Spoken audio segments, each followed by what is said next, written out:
सुलेमान का सर्वश्रेष्ठ गीत अध्याय 8। ओह यदि तुम मेरे भाई होते जिससे मेरी माता का दूध पिया है, तब यदि मैं तुमसे बाहर मिलती तो तुम्हें चूम लेती और कोई मेरा तिरस्कार नहीं करता। मैं तुम्हारा हाथ पकड़कर तुम्हें अपनी माता के घर ले आती, तुम मुझे वहां दक्षित कर लेते। मैं तुमको पीने के लिए सुवासित अंगूरी और अपने अनारों का रस देती। उसकी बाईं भुजा मेरे सिर के नीचे है और उसकी दाहिनी भुजा मेरे आलिंगन कर रही है। यरूशलेम की पुत्रियों, मैं तुमसे विनती करता हूँ, मेरी प्रियतमा को मत जगाओ। जब तक वह चाहे तब तक उसे सोने दो।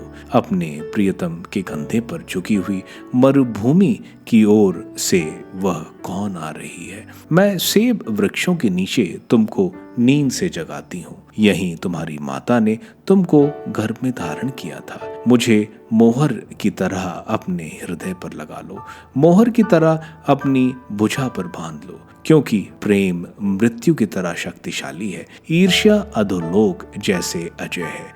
उसकी लपटें अग्नि की लपेटों जैसी है, विद्युत की अग्नि ज्वाला जैसी। ना तो समुद्र की लहरें पेरम को बुझा सकती और ना बाढ़ की जलधाराएं उसे बहा सकती।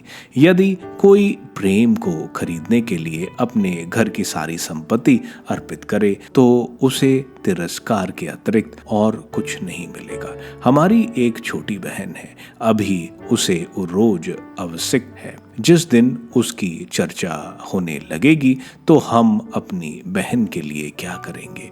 यदि वह प्राचीर होती तो हम उस पर चांदी के मीनारे बनाते, यदि वह द्वार होती तो हम उसे देवदार के पल्लों में जड़ देते। मैं प्राचीर हूँ और मेरे रोज वास्तव में मीनारों के सदृश हैं, इसलिए तो मैं उसकी दृष्टि में वह नगर हूँ जहाँ शांति मिलती है। बैम हामोन में सुलेमान की दाखबारी है, वह अपनी दाखबारी रखवालों को दे देता है, प्रत्येक को उसके फलों के लिए चांदी के 1000 शेकल देने होंगे।